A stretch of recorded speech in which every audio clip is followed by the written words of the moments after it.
kita. Haleluya. Puji nama Tuhan. Shalom. Iya. Tentunya Bapak Ibu sudah liburan ya. Ada yang ke puncak, ada yang ke luar negeri. Yang pasti Bapak Ibu menikmati hari libur. Dan puji Tuhan Bapak Ibu menikmati hari libur, hari Minggu di rumah Tuhan. Sementara orang lain banyak yang izin ya. Saya juga para jemaat di sana juga, Pastor saya izin, Pastor saya izin, Pastor saya izin. Ya mudah-mudahan mereka izin keluar kota tapi beribadah dulu. Karena ibadah itu berguna dalam segala hal.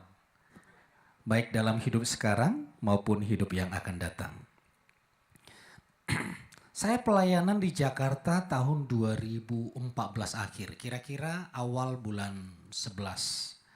Saya diutus, lalu saya mulai merintis dari nol. Sampai tahun 2016 saya dipanggil sinode. Sudah tutup saja gereja yang kamu rintis, yang kamu gembalakan. Karena secara jumlah jiwa tidak bertambah-tambah. Nah namanya di Jakarta, kalau tidak ada uang ya tidak bisa pelayanan. Bagaimana bayar gedung, bagaimana bayar listrik. Akhirnya saya dipanggil untuk menutup gereja itu. Sebelum saya merintis ke Jakarta, saya pelayanan terlebih dahulu di Blitar, Jawa Timur. Di Blitar banyak sekali perkara-perkara yang luar biasa yang Tuhan kerjakan. 3 bulan saya pelayanan di sana, itu perkembangannya pesat sekali. Secara jumlah jiwa itu bertambah 2 kali lipat, bahkan kita membuat ibadah yang ketiga. Karena terus perkembangannya selama 3 bulan. Tuhan berkati dalam segala hal. Lalu saya berkata kepada Tuhan, apa yang salah ya? Saya di Blitar, mujizat terjadi, jumlah jiwa Tuhan kirimkan. Saya di Jakarta malah merosot. Semua metode, semua pengalaman yang saya lakukan di Blitar sudah saya lakukan di Jakarta. Tapi tidak ada dampaknya. Saya stres Bapak Ibu.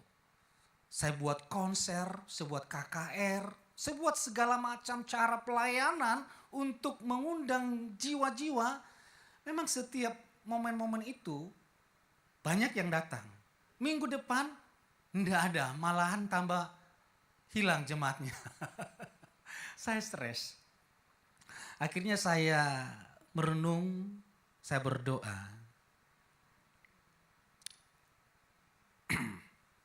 Tuhan berbicara di hati saya. Saya tidak butuh pengalaman. Saya tidak butuh kekuatan masa lalumu. Saya butuh kehidupan yang terus mengandalkan Tuhan. Hidup mengandalkan Tuhan. Karena Blitar dengan Jakarta beda. Orang-orangnya beda. Cara berpikirnya beda. Kok dibawa konsep yang di luar sana ke Jakarta? Tidak akan diterima. Jadi berhubungan dengan tema khotbah hari ini Bapak Ibu. Realitas baru dalam Yesus. Di dalam Yesus selalu ada yang baru. Amin. Jika kita masih memakai konsep-konsep yang lama sebelum kita mengenal Yesus.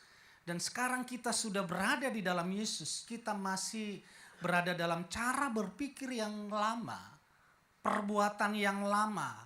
Membangun keluarga dengan cara yang lama sebelum mengenal Yesus. Demikian juga kita bangun juga keluarga yang sama dengan cara yang lama. Maka hasilnya semakin tidak baik. Bukan hasilnya tidak ada, malah semakin tidak baik. Ayo kita baca kebenaran firman Tuhan di Markus 2 ayat yang ke-18.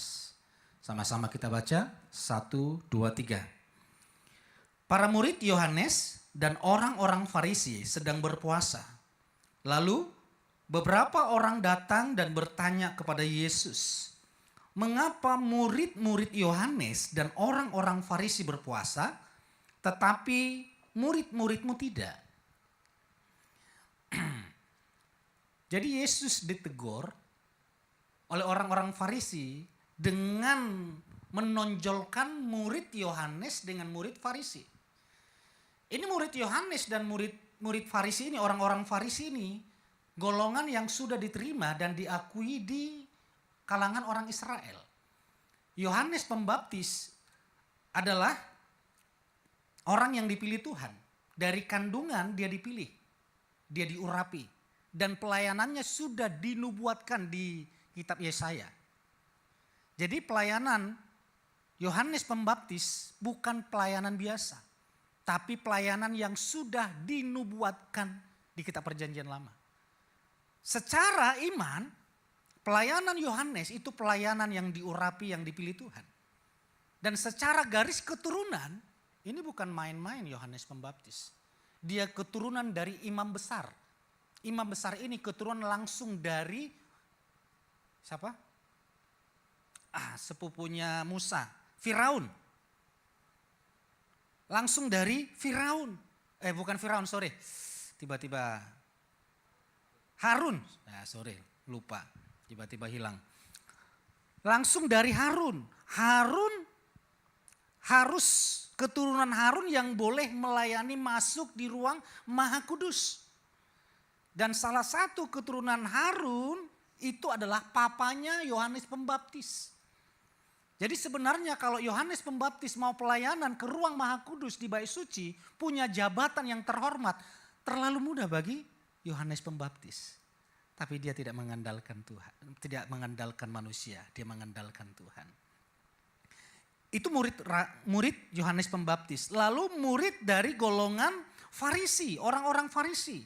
Orang-orang Farisi adalah orang-orang yang mengkhususkan diri meneliti kitab-kitab suci.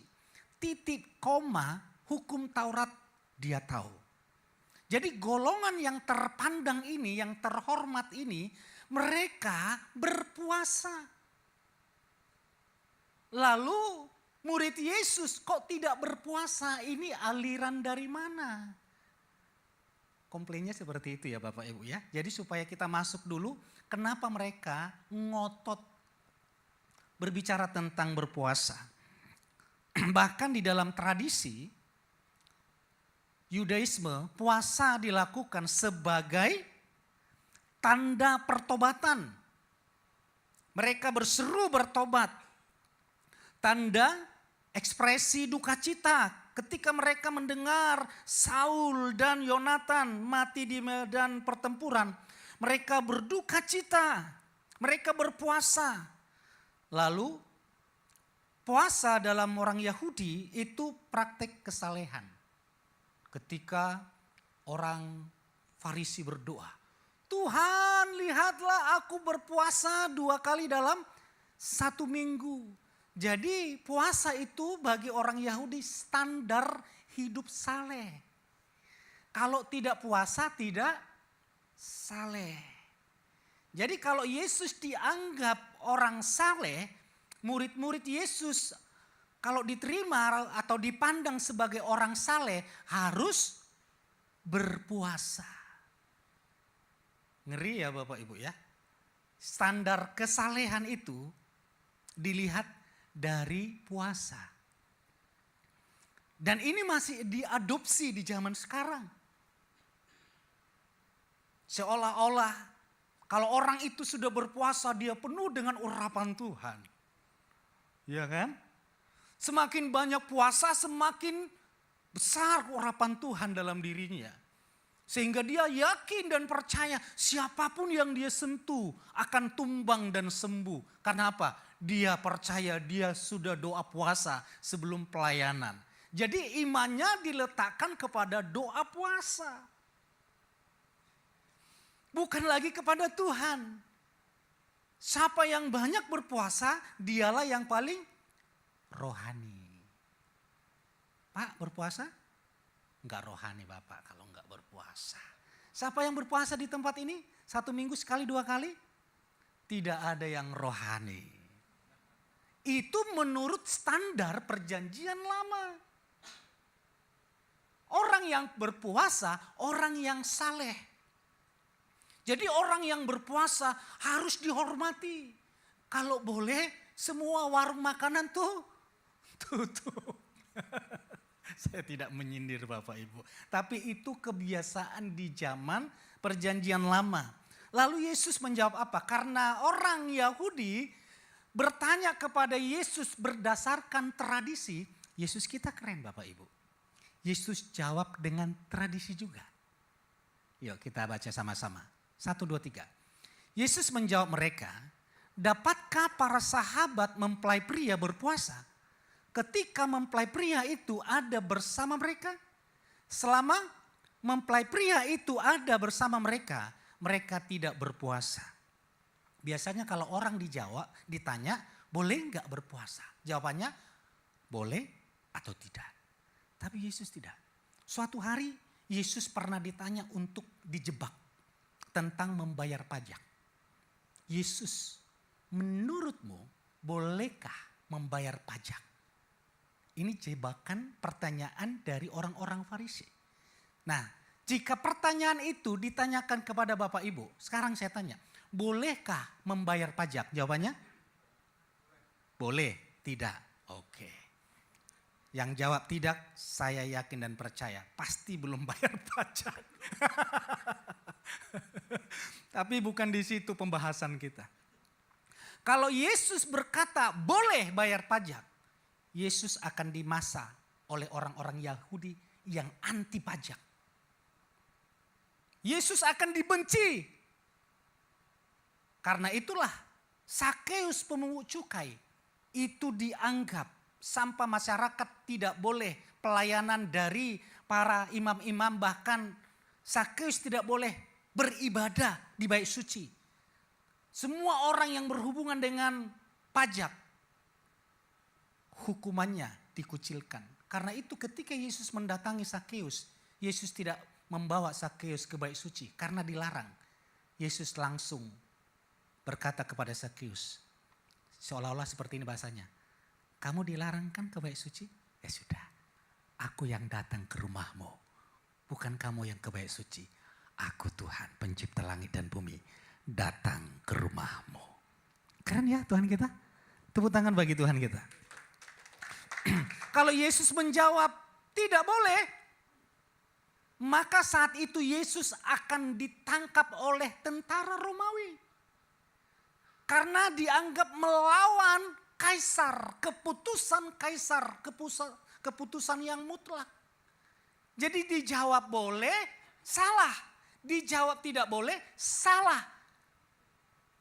Seperti film Dono Kasino Indra. Maju, kena, mundur. Pintar ya orang Farisi menjebak pertanyaan. Tapi kan lebih pintar Tuhan Yesus kita. Mana koinnya? Tunjukkan koinnya. Ini gambar siapa? Gambar Kaisar. Kalau ini gambar Kaisar, kamu bertukar dengan koin ini dengan memakai gambar Kaisar, kembalikanlah haknya Kaisar. Dan kembalikannya juga haknya Tuhan. Wah, pertanyaan dijawab dengan jawaban demikian, itu lebih powerful dari mujizat yang mereka lihat. Karena itulah mereka kagum akan pengajaran Tuhan Yesus. Dan sekarang Yesus ditanya soal berpuasa menurut tradisi. Lalu Yesus menjawab dengan tradisi juga tentang mempelai. Ayo kita bahas tentang mempelai. Dalam tradisi Yudaisme, pesta pernikahan adalah momen sukacita maksimal. Tidak boleh dicampur dengan duka cita atau praktik asketik seperti puasa. Jadi puasa saat pesta pernikahan dianggap tidak sesuai dengan sosial maupun religius. Bapak Ibu, kalau Bapak Ibu sedang menikahkan anak, berarti pesta pernikahan sedang berlangsung. Lalu ada tamu yang Bapak undang datang ke sana dengan berpuasa. Wajah berpuasa, rambut dikeringkan. Lalu meratap di pesta pernikahan. Kira-kira itu menghina orang yang sedang berpesta atau memberi dukungan? Menghina ya. Karena pernikahan itu identik dengan sukacita maksimal. Di sana sukacita yang penuh. Tidak boleh ada ratapan di sana, tidak boleh ada kesedihan di sana. Tapi kembali lagi di logika. Apa hubungannya dengan mempelai pria? Kok Yesus menghubungkan mempelai pria dengan berpuasa? Logikanya sih masuk.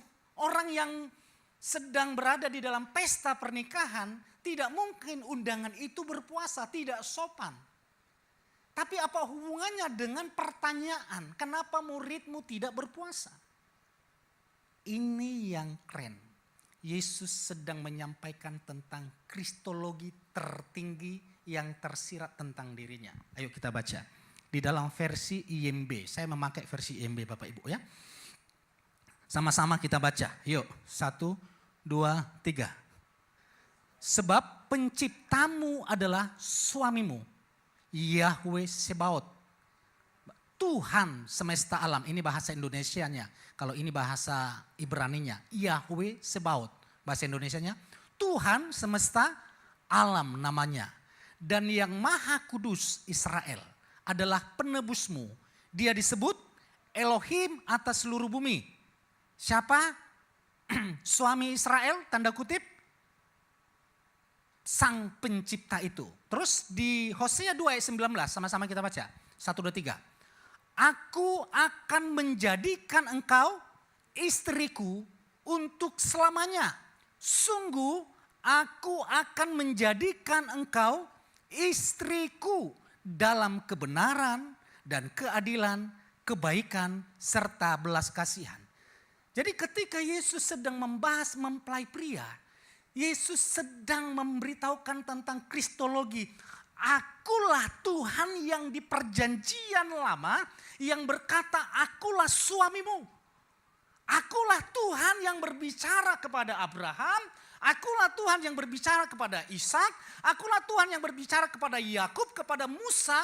Akulah yang berbicara tentang akulah suamimu. Bahkan dikatakan dalam kebenaran aku akan menjadikan engkau istriku dalam kebenaran dan keadilan, kebaikan serta belas kasihan untuk selama-lamanya. Jadi ketika Yesus memberitahukan tentang mempelai pria, Yesus berkata demikian. Kalau akulah Tuhan. Kalau Tuhan sedang berada dalam umatnya, tidak boleh berpuasa. Kalau Tuhan sedang berada dengan umatnya, tidak boleh meratap. Karena kehadiran Yesus itu berbicara tentang kehadiran Sang Pencipta di tengah umatnya. Yesus yang kita butuhkan, amin. Saya mau bertanya kepada Bapak Ibu, tolong dijawab ya. Kalau Yesus sudah tinggal bersama-sama dengan kita, kira-kira apa yang ingin Bapak Ibu minta? Kalau Yesus sudah tinggal bersama dengan kita. Apa, sebelah sini deh, saya tidak tunjuk satu orang. Sebelah sini tolong dijawab. Apa yang Bapak Ibu minta? Tolong diwakili. Jadi yang satu orang menjawab itu mewakili kelompok ini. Kira-kira apa yang Bapak Ibu minta kalau Yesus sudah tinggal bersama dengan kita? Kenapa? Damai sejahtera. Apa Pak? Sukacita. Oke ya. Pegang, dikunci. Sebelah sini. Kalau sudah Yesus tinggal bersama dengan kita, apa yang Bapak Ibu minta? Ayo. Keselamatan. Ada yang minta uang 1 miliar untuk coba-coba dulu, tes dulu. Coba dulu ya, siapa tahu berhasil, apakah tetap rendah hati. Kalau terus rendah hati ya nggak apa-apa Tuhan 1 triliun gitu ya. Dari sini keselamatan. Sukacita, damai sejahtera. Dari sini, kelompok ini, jangan mau kalah. Kira-kira minta apa Bapak Ibu? Minta apa? Minta apa? Gak ada yang diminta. Wih, keren banget ini, rohani banget ini. Asli langsung masuk surga ini, dapat posisi yang terbaik di kerajaan surga. Sebelah sini Bapak Ibu. Hidup abadi di surga. Oke. Ayo kita berpikir secara logika. Kalau Yesus sudah tinggal bersama kita, lalu kita minta sesuatu. Kira-kira menurut kita, adakah yang lebih tinggi dari Yesus dibandingkan permintaan kita? Hah? Adakah yang lebih kita butuhkan dari kehadiran Tuhan Yesus? Kalau Yesus sudah tinggal bersama kita, kita sudah hidup abadi. Kita sudah menikmati damai sejahtera. Kita sudah menikmati sukacita. Kita sudah menikmati kelimpahan. Kita sudah menikmati keselamatan. Tidak perlu ada yang kita minta. Karena Yesus adalah sumber segalanya. Amin. Kalau kita pergi ke surga, yang kita cari bukan emas, permata, berlian, bukan. Kalau kita pergi ke surga apalagi mencari bidadari, tidak ada bidadari di surga orang Kristen. Kalau kita pergi ke surga tidak ada di sana yang kita cari apalagi. Oh, di surga itu tidak ada air mata, tidak ada duka cita. Surga Kristen bukan berbicara demikian. Surganya Kristen itu berbicara tentang pertemuan kita dengan Yesus. Menyatunya kita, menunggalnya kita dengan Yesus. Jadi pusat surga itu adalah Yesus. Surga tanpa Yesus itu neraka. Karena surga itu berbicara Yesus. Penguasa surga adalah Yesus. Dialah penguasa alam semesta. Jadi Yesus sedang menjawab, aku mempelai pria. Kalau Yesus sudah bersama-sama dengan umatnya, tidak perlu berpuasa. Yang kita butuhkan Yesus. Amin.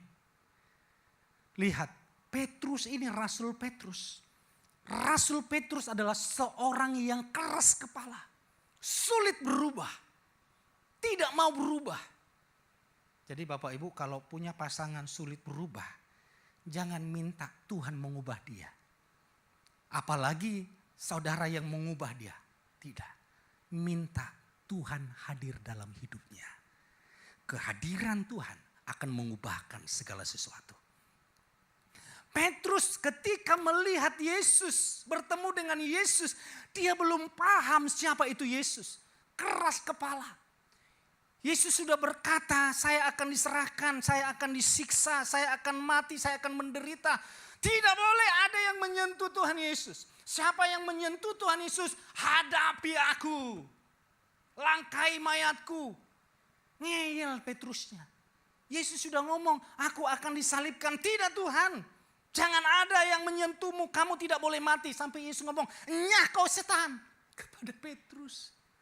Bahkan di Taman Getsemani, Petrus yang begitu radikal, yang tidak mau berubah. Siapa yang menyakiti Yesus, dipenggal telinganya. Nggak bisa Petrus itu berubah. Karena dia belum mengenal siapa Yesus. Tetapi setelah dia mengenal Yesus, dia melihat Yesus bangkit.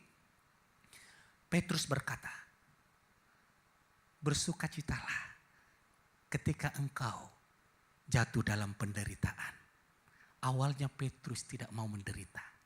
Tapi setelah dia mengenal Yesus, yang terbaik adalah Yesus. Jika kita menderita karena Yesus, bersukacitalah. Kita menderita karena Yesus. Seorang yang tidak bisa diubahkan, bisa berkata, bersukacitalah jika engkau jatuh dalam pencobaan. Bahkan Rasul Paulus, seorang yang radikal, menangkap dan membinasakan orang Kristen. Tapi setelah dia bertemu Yesus, padahal Paulus berkata, aku seorang Ibrani dari keturunan Benyamin. Benyamin itu suku pertama jadi raja. Aku disunat pada hari yang ke-8, mirip dengan Tuhan Yesus. Aku secara ukuran hukum Taurat, aku melakukan dengan sempurna. Tapi Paulus berkata apa? Setelah dia bertemu Yesus, semua gelar itu saya anggap sampah. Setelah bertemu Yesus, sehingga dia berkata, jika aku hidup, hidup untuk Yesus. Jika aku mati, mati untuk Yesus. Hidup dan mati untuk Yesus. Karena dia tahu bersama Yesus dia mendapatkan kehidupan yang abadi. Tepuk tangan bagi Tuhan kita. Karena itulah Yesus berkata, selagi Yesus bersama-sama dengan muridnya, tidak perlu berpuasa. Yesus tidak menentang tentang berpuasa. Mari kita baca ayat selanjutnya. Yesus berkata demikian, 1, 2, 3. Tetapi harinya akan tiba ketika mempelai pria diambil dari mereka, maka mereka akan berpuasa. Ketika mempelai pria itu diambil dari mereka, mereka akan berpuasa. Jadi waktu yang tepat berpuasa sudah Tuhan tetapkan. Waktu yang tepat itu bukan waktu menurut aturan agamawi. Masih banyak orang Kristen, ayo kita puasa Ester. Ngapain? Tujuannya ngapain puasa Ester? Mau seperti Ester? Ngapain? Ayo kita puasa 40 hari 40 malam. Ngapain? Siapa yang suruh? Bukan dilarang ya. Tapi harus tahu puasa di zaman Yesus seperti apa. Ayo kita lihat bahas. Ketika mempelai pria diambil. Kata kuncinya berpuasa ketika mempelai pria diambil. Kapan mempelai pria itu diambil?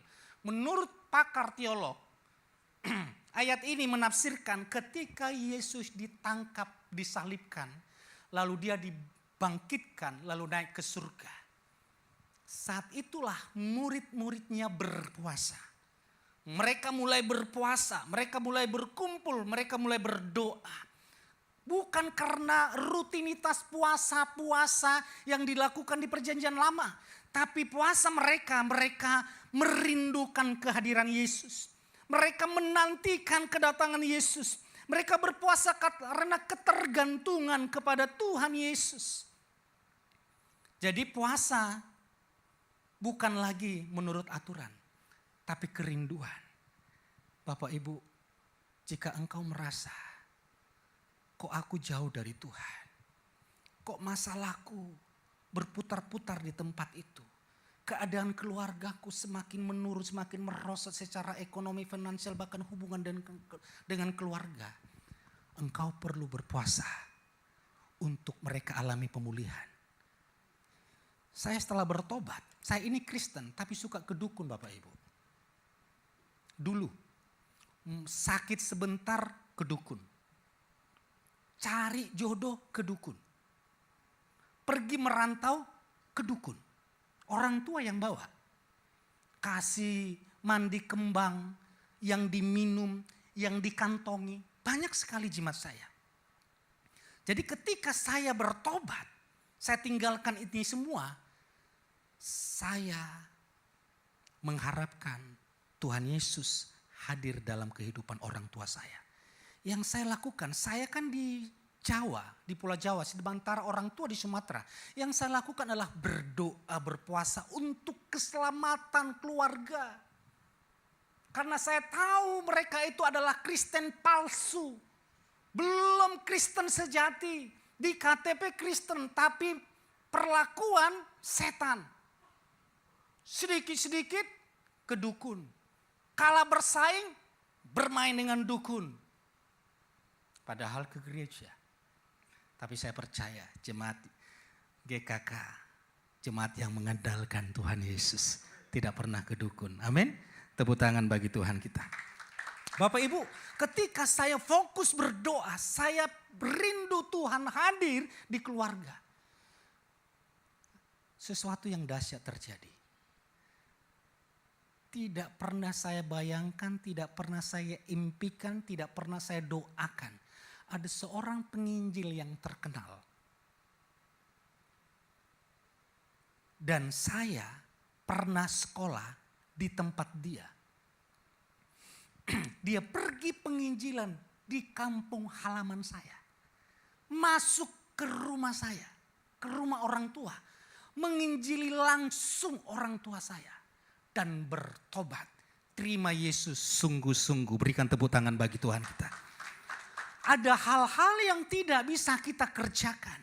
Tapi ketika kita haus dan lapar akan firman Tuhan, merindukan keselamatan terjadi bagi keluarga, merindukan keselamatan terjadi bagi bangsa Indonesia, keselamatan terjadi bagi dunia ini, sehingga kita berpuasa karena merindukan Tuhan. Bukan program puasa Ester, tapi merindukan Tuhan hadir. Itu berpuasa. Jika kehadiran, jika suami belum berubah, jika istri belum berubah, keadaanmu berubah, seriuslah akan Tuhan. Dan lakukan dengan kerinduan dengan Tuhan. Lalu Bapak Ibu mengambil tindakan untuk berpuasa. Maka kerinduanmu itu Tuhan dengar. Dan Tuhan melakukan perkara yang ajaib dalam hidupmu. Tepuk tangan bagi Tuhan kita. Terus ayat selanjutnya, sama-sama kita baca, 1, 2, 3. Tidak seorang pun menambalkan secari kain yang baru pada jubah yang lama. Sebab kain baru itu akan merobek yang lama dan robekannya akan semakin besar. Sebenarnya ini ilustrasi yang ini sama yang ilustrasi yang ini hampir mirip artinya. Tapi berbeda maknanya, berbeda tujuannya. Kita akan bahas dulu tentang kain. Kain dalam kitab suci itu selalu berbicara tentang kehidupan. Kain itu selalu berbicara tentang perbuatan. Karena itu mereka diberikan kain atau jubah ungu. Diberikan jubah lenan halus. Itu berbicara tentang perbuatan. Jadi Tuhan berkata seperti ini. Orang yang tinggal di dalam Yesus, perbuatannya sudah baru.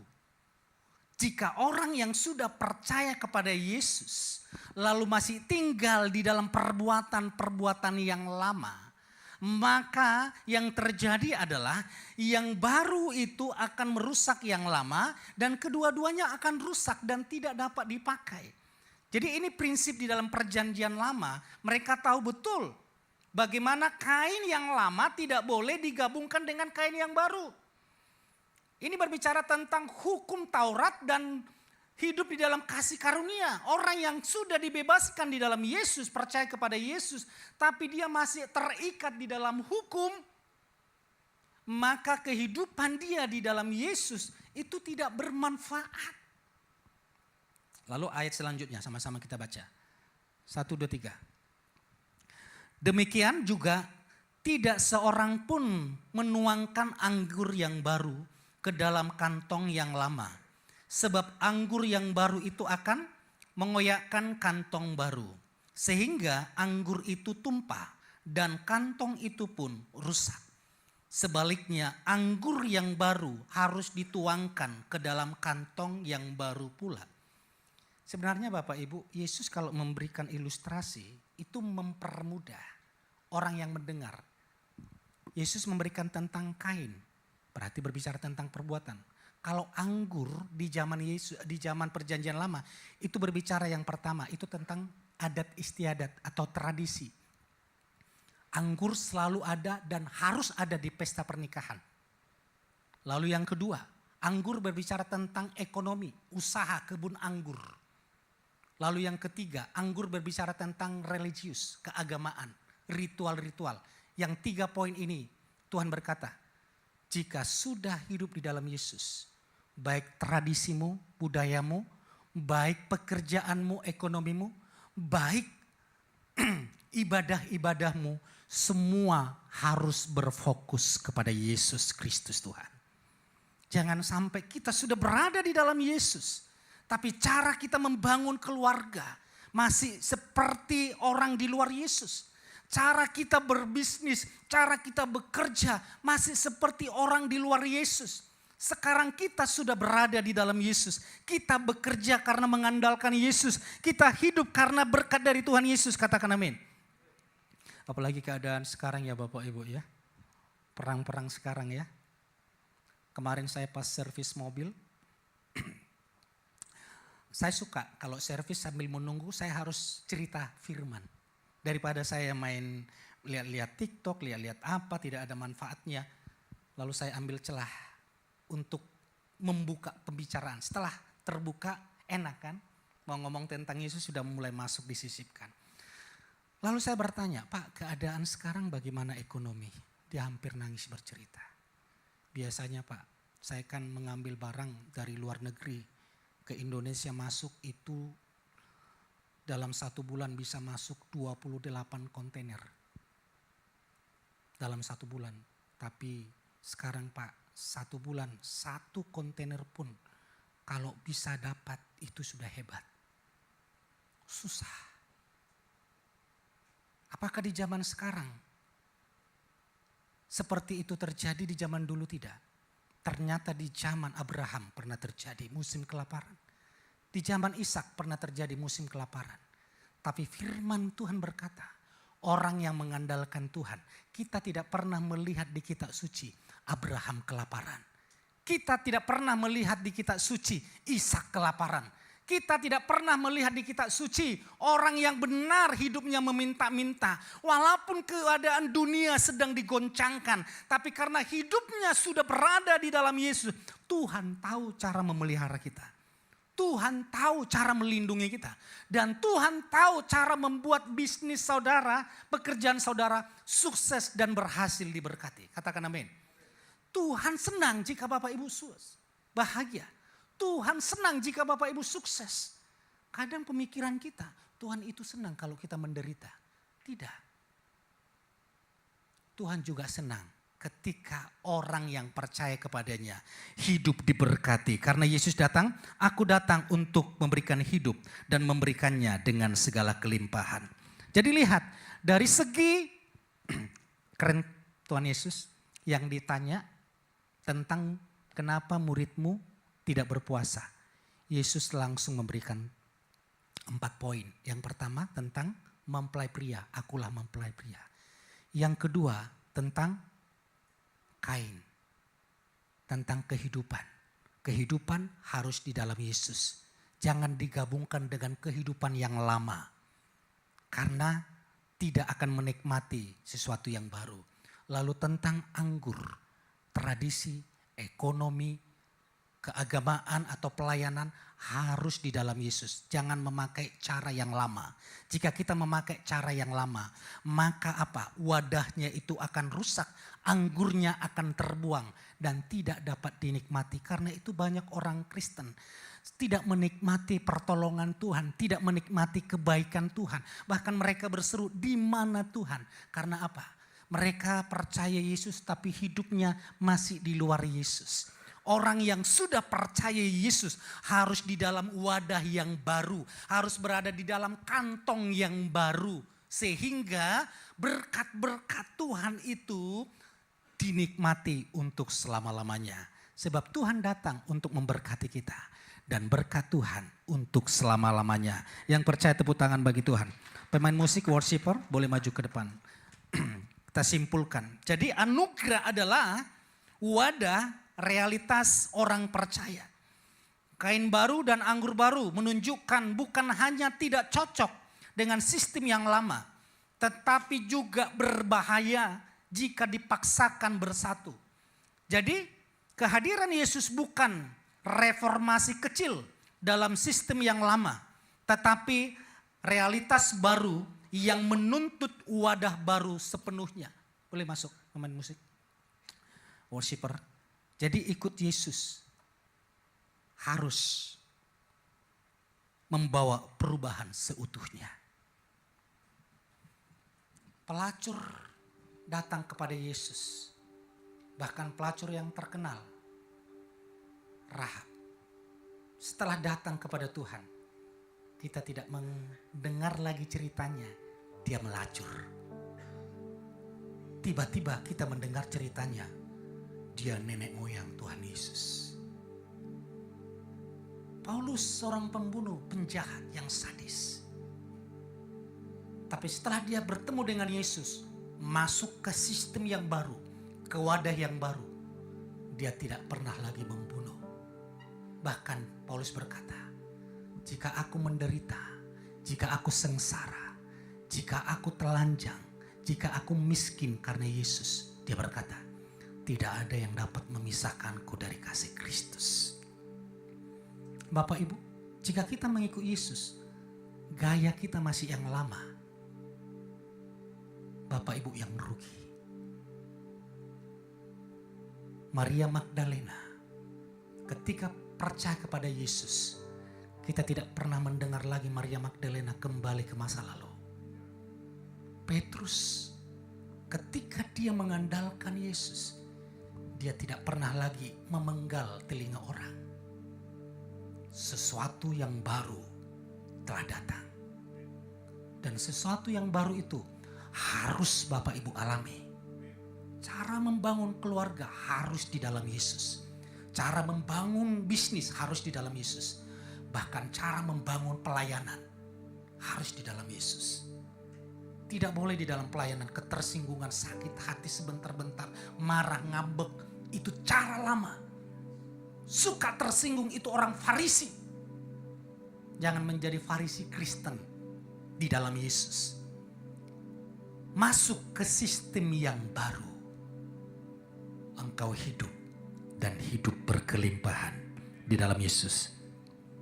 Ku perlu Engkau Yesus.